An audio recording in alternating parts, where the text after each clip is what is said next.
Welcome back to the biggest developer you've never heard of, Distinctive Software Inc. You probably don't know that name, but they created 3 of the biggest game series on the planet, one of which ran for 25 years, and 2 that are still going after at least that long. So we're playing a game.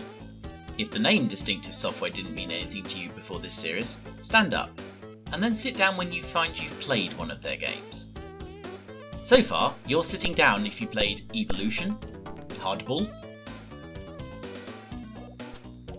Accolade Comics, Ace of Aces, or Fight Night. I grant you most of you are still standing, but next came the game that really made their name. The first in a franchise that ran for the next 25 years and would later include my personal favourite game of all time.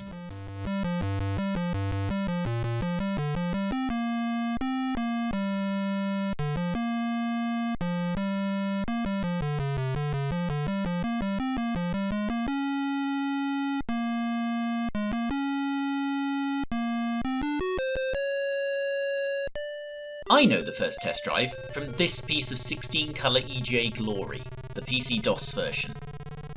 Probably the first driving game I remember as being a PC one when I got my first PC in 1989. The game, though, did make appearances on the CPC and C64, as well as the Amiga and ST. Probably due to its American roots, the Spectrum never saw a conversion, although a later American-only port did make its way to the Apple II.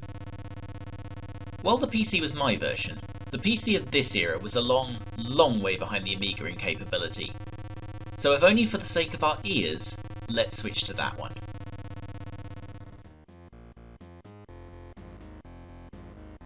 Test Drive's premise now is obvious, but at the time the cannonball run takeoff of getting through the 5 stages while avoiding both traffic and the local popo was a really new thing.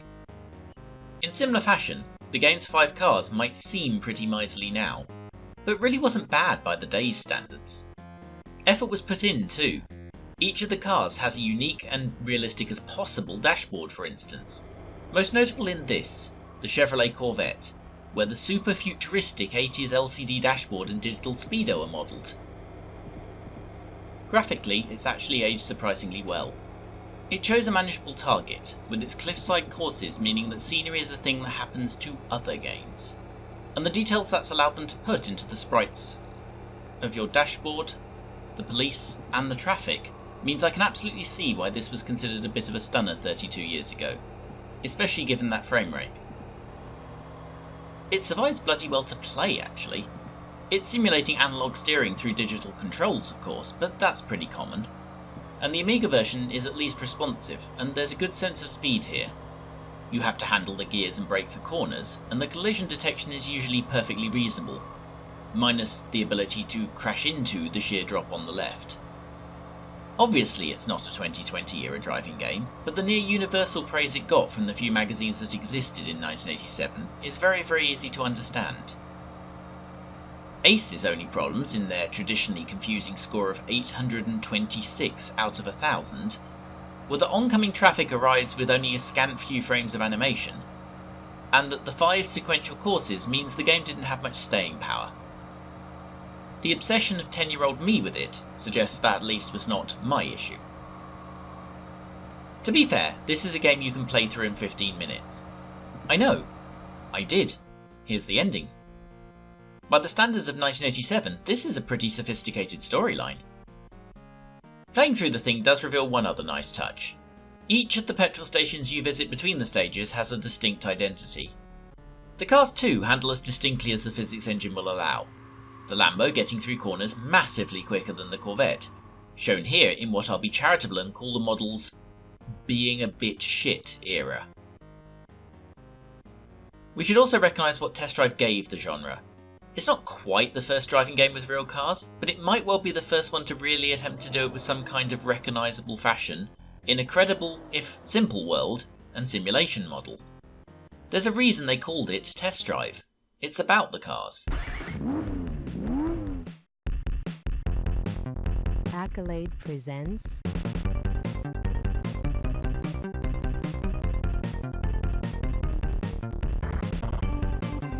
Grand Prix Circuit. Another game that defined my childhood. DSI's first competition driving game, Grand Prix Circuit. This was the first time I'd encountered a game that even pretended to try and simulate Formula 1 in some fashion.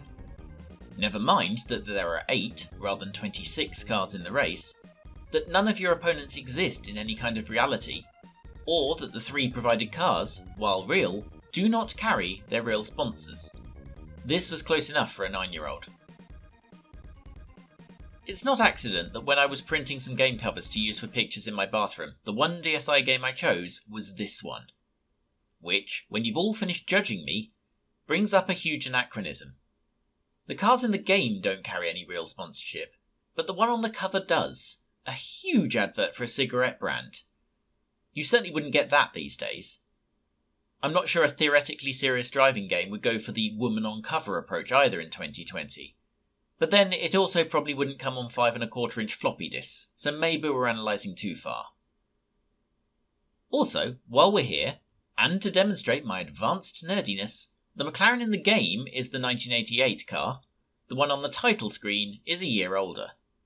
I imagine as the game slipped later into 1989 they made a change from the original intention.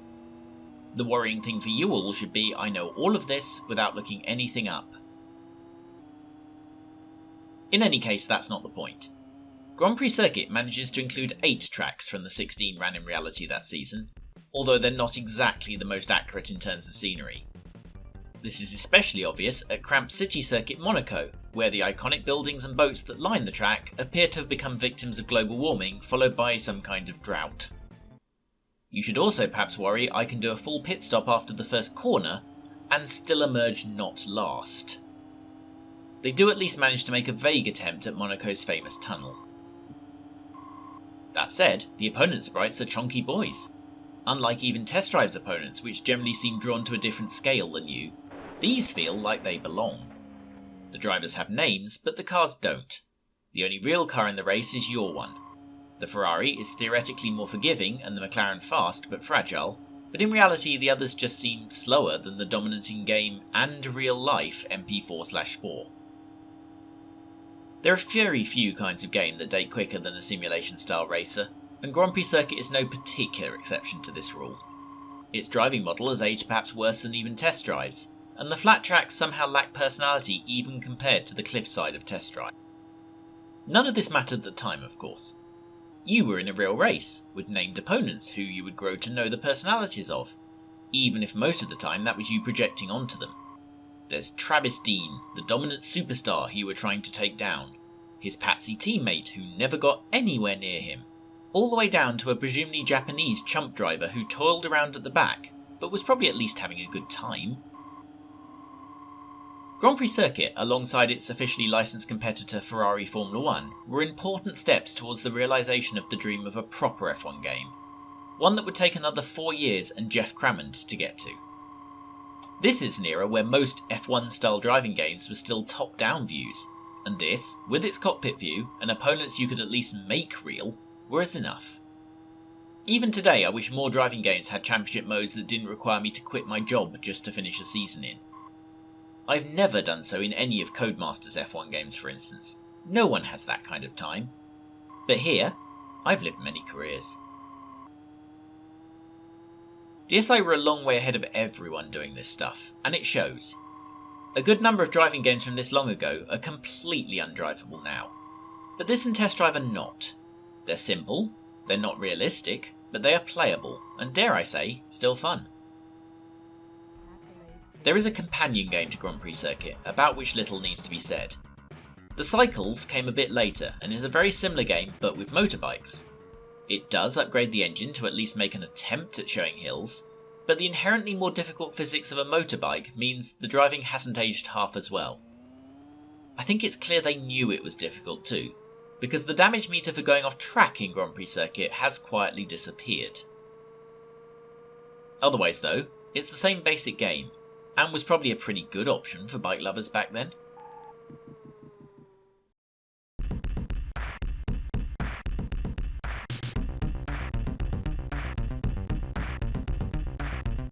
Accolade presents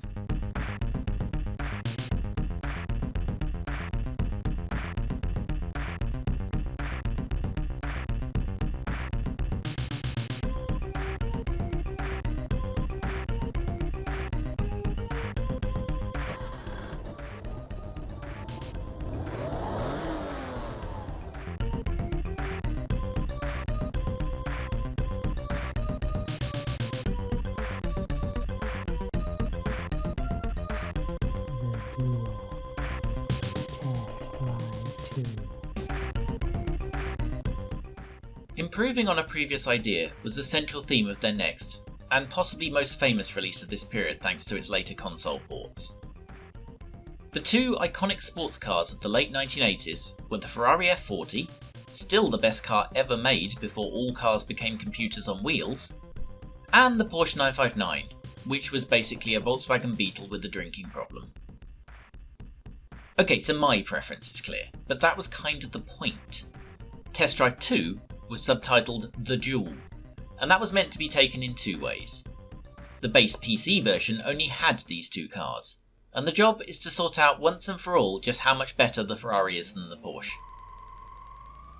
But also, while you could still race against the clock, you could also race against another car in your Cannonball Run style stage-based jaunt across the USA.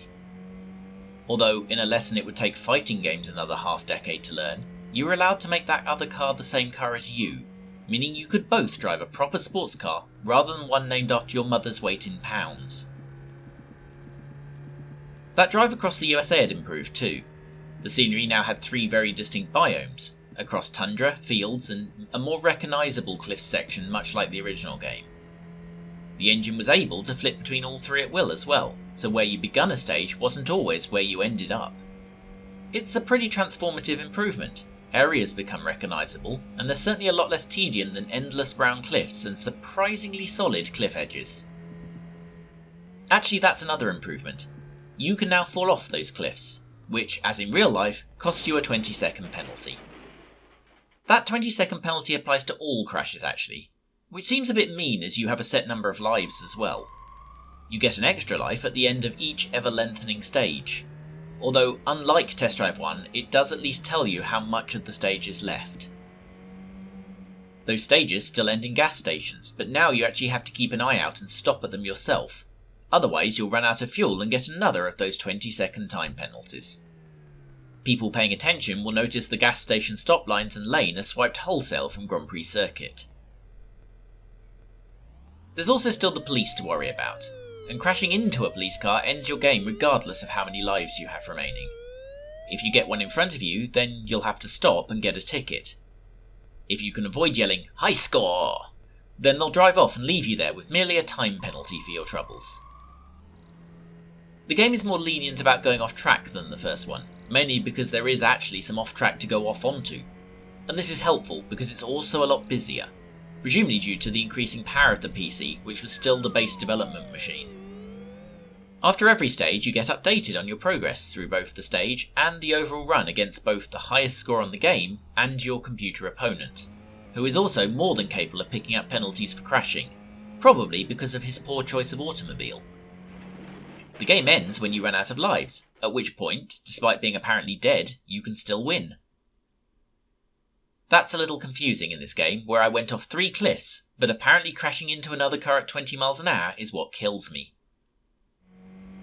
To fight the fact the game was a bit thin, Test Drive 2 is an early example of a game with many expansion packs. It's basically DLC, except that now stands for disc loadable content. 2 whole extra scenery courses and a total of 10 new cars were released for Test Drive 2, across 4 separately purchasable products. In another echo of today's gaming, they were all bundled together a year later, just no one had thought of calling it Game of the Year Edition yet, so it's merely Test Drive 2, The Collection.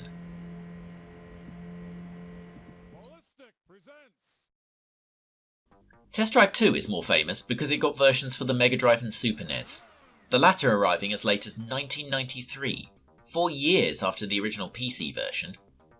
It's a bit of a weird choice since by then Accolade had a Test Drive 3 to call on, although for reasons we'll come to in a minute, neither that nor these console versions had anything to do with DSI.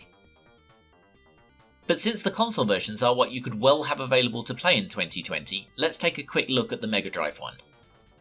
It's got 3 scenarios, although they're not identical to those on the PC. The stages don't increase in length for a start. It's all very console short-bite gameplay. Despite finding room for the full collection of scenery though, the game only has 1 extra car, the Lamborghini Diablo, the least insane and thus least good car Lamborghini ever made. We'll see at least one much more insane Lamborghini later now I think about it. The driving model isn't quite there either. It's a little more arcade, and the game feels weirdly on fast forward compared to the PC and Amiga ones. I wouldn't say you shouldn't play this, but it does feel like some of the DSI magic just didn't quite survive this long.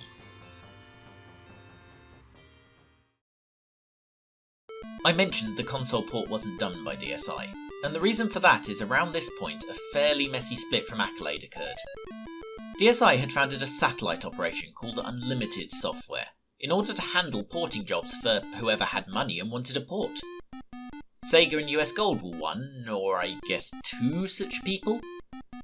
US Gold had a contract to release Sega arcade games for home computers in the US and Europe. The first game they'd done under this process was Afterburner, but in 1989 they were hired to do a version of Outrun for the PC.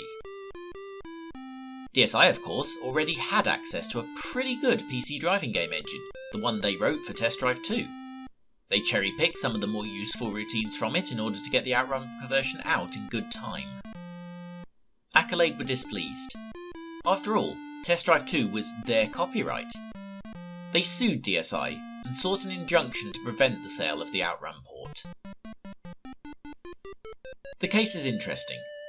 DSI argued that while Accolade did indeed own Test Drive 2, they didn't own the source code for it, especially as they'd mostly reused routines that performed fairly generic actions such as clearing the screen. DSI won, and the Outrun port was duly released to cries of, "This doesn't feel worth the legal effort." Regardless of the merits of the case or the game either way, the relationship with Accolade was very much over. DSI would not produce another game for the company. Test Drive 3 went ahead without them, being produced in-house at Accolade. The DNA of the game is very similar though, although what I remember most about that installment these days is they somehow made the mistake of syncing the game to your CPU cycles and not actual time. What this means in practice is that Test Drive 3 runs twice as fast on a 50MHz machine as on a 25MHz one. Many a tricky section was passed by crafty prodding of the turbo button on my uncle's old PC, which confusingly actually reduced the speed of the machine by half. On a modern PC, it's really quite the rocket powered thrill ride unless you use the options in DOSBox to slow it down. And play it on a PC you would. I don't know if DSI's absence made this different, but Test Drive 3 was never released on anything other than MS-DOS, despite those ports of Test Drive 2 to consoles years after 3 was released.